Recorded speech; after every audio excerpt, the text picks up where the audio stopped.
¿Sabes lo que pasa con las 300.000 viviendas vacías? Oferta y demanda, liberalismo 101. Si vos tenés 300.000 viviendas vacías que no se ponen en el mercado de alquiler, los alquileres son mucho más altos. Si vos inyectás 300.000 viviendas vacías al mercado, todos los alquileres tienden a bajar.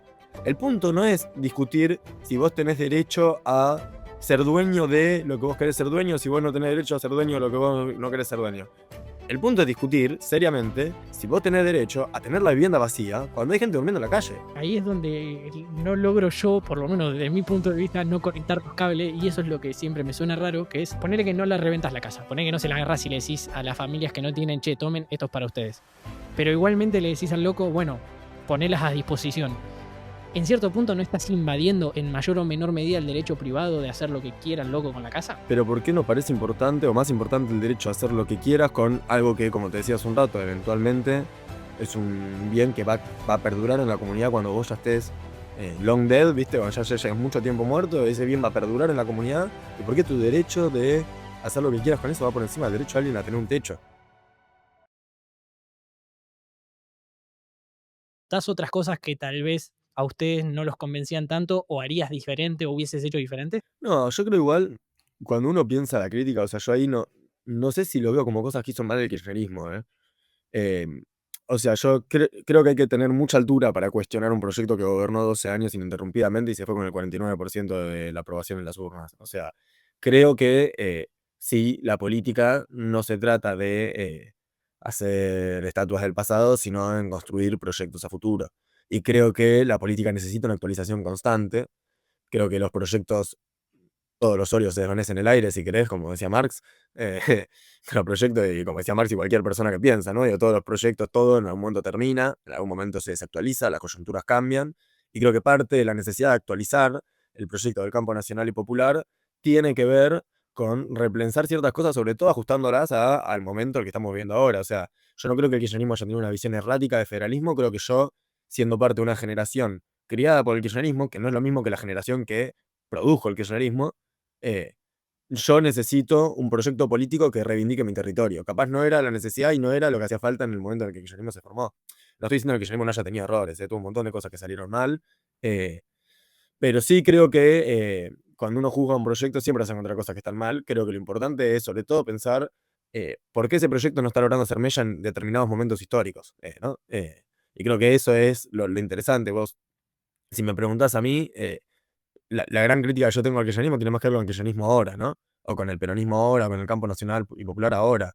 Yo veo en la formación del kirchnerismo en el 2003 un proyecto que empieza con un montón de vertientes distintas, de proyectos de país distintos nucleados bajo una misma insignia, Frente para la Victoria, y sobre todo bajo un mismo liderazgo que era el de Néstor. El de Néstor y después el de Cristina. Yo ahí no hago esas diferencias berretas para poder decir que para rescatar algo del kirchnerismo y hacerse el superior intelectualmente, ¿no? Eso no va conmigo, pero lo cierto es que en ese momento confluyeron distintos proyectos de país. Había un radicalismo más de derecha, un radicalismo un poco más moderado, estaba el PC, estaba el peronismo más tradicional, estaba el peronismo más progresista, digo, como confluían un montón de corrientes adentro de un proyecto liderado por un mismo tipo.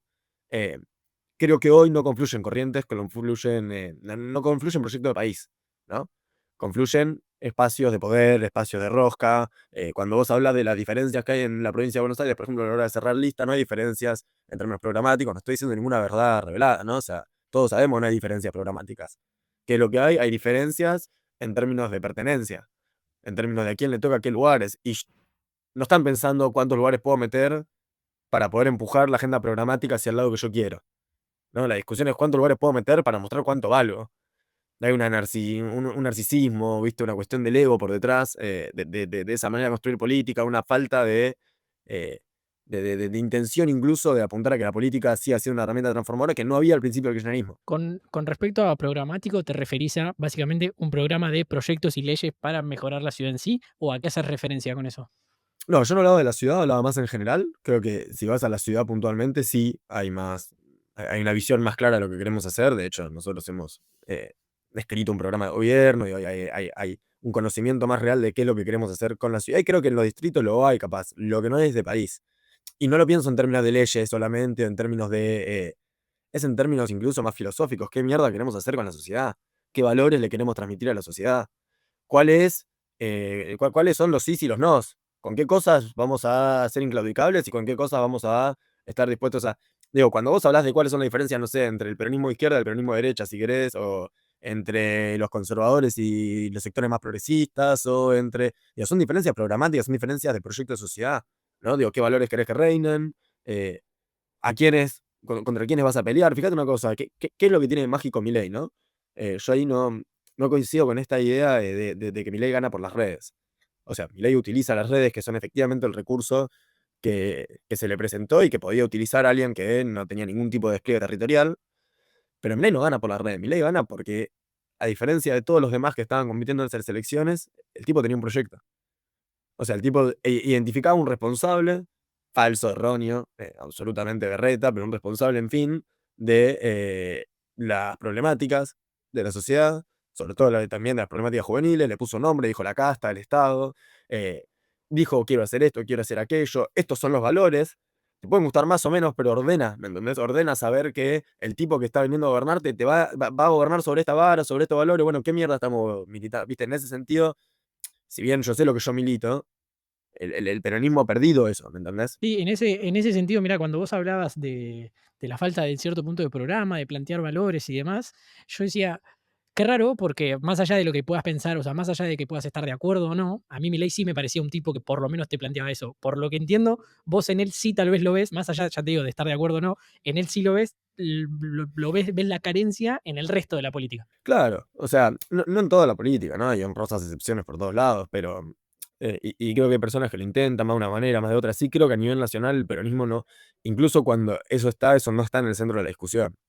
Que en definitiva es lo mismo que no esté, porque no importa si vos en el fondo de tu alma tenés un proyecto de sociedad, ¿viste? Si lo que transmitís es que estás rosqueando lugares en las listas, por rosquear lugares en las listas, bueno, nada. ¿Y dónde sentís, Fran, porque comentabas que al principio, en ese 2003 y tal vez los primeros años, sí lo notabas y ahora ya no? ¿Dónde crees que se falló o dónde se empezó a perder para pasar de lo que vos veías en su momento, tal vez, bueno, con Néstor, al principio de Cristina, a la situación actual donde sí parece que no hacen mella? No, yo creo ahí que lo que pasa es que cuando un proyecto político se consolida, le va a pasar a Milei también, ¿no? Bueno, sobre todo cuando son proyectos, ¿no? De larga data, que duran un montón, digo, empieza a ocurrir lo que tiene que ocurrir, que es que se empiezan a consolidar las ideas, que empieza a haber un marco teórico sobre el cual discutir, un marco conceptual sobre el cual discutir.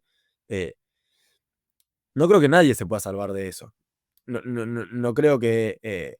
Creo que es algo que hay que superar. No creo que se podría haber hecho mejor, distinto. O sea, sí creo que hay muchas cosas que se podrían haber hecho mejor, distintas los últimos 5 o 6 años.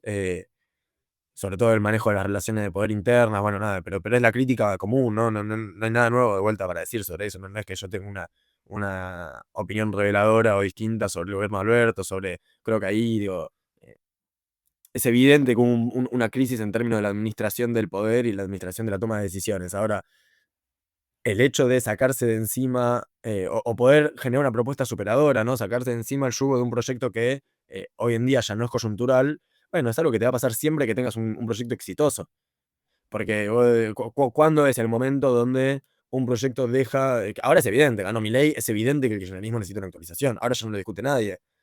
Pero bueno, era en el 2016 cuando había que empezar a actualizarlo. ¿Viste? Ganó en el 2019 de vuelta. Y ganó muy bien. Digo, había que actualizarlo. Incluso hoy hay quienes te dicen que salió mal por la actualización. Salió mal por haberlo puesto Alberto. Entonces vos decís, bueno, nadie tiene la verdad revelada. O sea, el punto para mí en la discusión justamente es ese. A mí no me importa cuándo fue el momento en el que el kirchnerismo empezó a necesitar una actualización fuerte. A mí lo que me importa es que ahora nadie lo puede discutir. Ahora estamos todos de acuerdo en que necesitamos repensar qué carajo estamos construyendo. Y entonces, desde ese lugar, yo lo que planteo es por qué mierda no estamos discutiendo eso. ¿Me entendés? Y en la provincia es muy evidente. O sea, en la provincia es muy evidente. Tenés un popurrí de nombres, indiferentemente de qué sea lo que representan. Yo, nada, digo, yo no tengo mucho cariño por lo que representa Moreno. Me considero en las antípodas de todo lo que representa Moreno, por ejemplo. Moreno se consideró siempre las antípodas de lo que representa Kicillof, y sin embargo confluyen, ¿me entendés?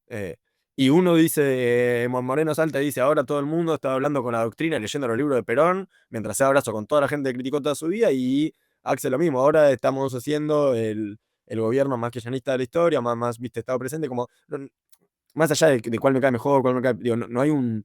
eh, No hay una mesa ordenada de discusión de ideas, ¿entendés? Sí, no, coincido 100%. Haciendo un último comentario sobre todo lo que decías de cuando pierden y que después vuelven a ganar, sí, por amplia diferencia en 2019. A mí, por ejemplo, desde mi lado, desde mi perspectiva, tal vez que obviamente no estoy tan adentro como vos en el partido político o en la ideología en sí. Entonces carezco de información, pero tal vez tengo la ventaja de verlo desde afuera, ponele. Sí siento en cierto punto que en 2019, al igual que como puede estar pasando un poco ahora, lograron imponerse más que nada por oposición a. Y a Macri le salieron un montón de cosas muy mal, porque hizo un montón de cosas muy mal, y eso en cierto punto lo ayudó bastante a Alberto Cristina y al kirchnerismo, peronismo en sin volver.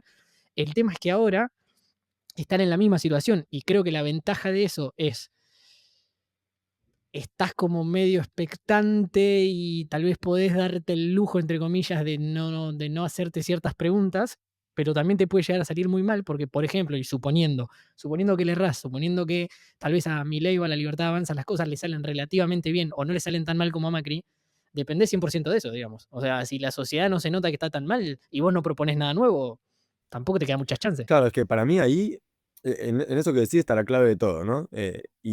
Y como yo siento que mucha gente no lo identifica o hace oídos sordos, ¿no? Pues cuando vos tenés efectivamente claro qué es lo que querés hacer, es decir, a quiénes quiero proteger, quiénes identifico como responsables de que las cosas que están saliendo mal estén saliendo mal, cuáles son los valores sobre los que me muevo, cuáles son los valores contra los que peleo. Bueno, ahí conceptualmente no puede ocurrir que uno considere que el gobierno de Milei está saliendo bien. Porque más allá de si lográs bajar un punto de pobreza, subir un punto que es absolutamente relativo y depende de un índice, y vos caminás por la ciudad de Buenos Aires y Milei decía el otro día, no ves los cadáveres en la calle, bueno, ves un montón de gente viendo la calle, muchísima más que antes. eh, pero era una cuestión conceptual y creo que eso es lo que capaz el gobierno de Alberto no tuvo, ¿no? No tuvo en claro contra quiénes se peleaba. Hoy hay una discusión muy clara, ¿no? Hay una discusión muy clara que es, ellos identifican un falso enemigo, que es el enemigo de la política, de la casta, etcétera. Y digo falso porque es evidentemente falso, ¿no? Digo, la política, eh, si querés, es el chivo expiatorio bobo, ¿viste? Que se regaló y quedó en el lugar, ¿viste? Pero los grandes responsables del desastre de que la Argentina esté mal son los grandes monopolios empresarios de Argentina. Digo, y no lo digo desde un lugar trosco, ¿eh? Es empírico, boludo. O sea, hay monopolios que concentran el 80% del mercado del azúcar. Ledesma, tenés monopolios que concentran también porcentaje parecido al mercado del pan, del mercado de los enlatados. Digo, concentran la canasta básica cuando sube, cuando baja. Digo, es una mesa de, viste, 3, 4 empresas, 5 empresas, 10 empresas que deciden. Y te pasa eso en todos los ámbitos, ¿eh? O sea, te pasa, vos venís a la ciudad de Buenos Aires, un pibe como yo quiere alquilar y se te va el 70-60% del sueldo al que puedo llegar a acceder yo en el alquiler. Y vos decís, no, porque no hay una política de alquileres, porque esto, porque aquello. No, porque hay 300.000, 200.000 viviendas vacías en la ciudad de Buenos Aires y hay 2 o 3 monopolios inmobiliarios que las tienen vacías, que tienen emprendimientos inmobiliarios, que tienen vacías para la bicicleta inmobiliaria. Y vos decís, hermano, viste, tenemos gente viviendo en la calle, tenemos un porcentaje bajísimo de propietarios de la casa. Cada vez, digo, hay la misma cantidad de personas que a 60 años, y lo que ha caído la cantidad de gente propietaria y lo que ha crecido la cantidad de gente que alquila es grotesco, ¿no? ¿Y dónde, en tu análisis, ¿no? Porque la respuesta del otro lado ya la sé, básicamente la he escuchado un montón de veces, pero en tu análisis, sobre todo me voy bien específico a esto de los alquileres, tal vez, que como para tocar uno de los temas bien precisos. ¿Dónde entra la propiedad privada en tu análisis? Si llegaste hasta acá, entiendo que te gustó la charla y en caso que así fuese, por favor no te olvides de suscribirte, que a vos YouTube no te va a cambiar en lo absoluto, no te muestra notificaciones nuevas, no te cambian nada y a mí es el último requisito que me falta para que me empiecen a pagar por el contenido y poder cumplir mi sueño de vivir de hacer entrevistas. Así que por favor, es un clic acá abajo, no te cambian nada y a mí realmente me ayudas mucho.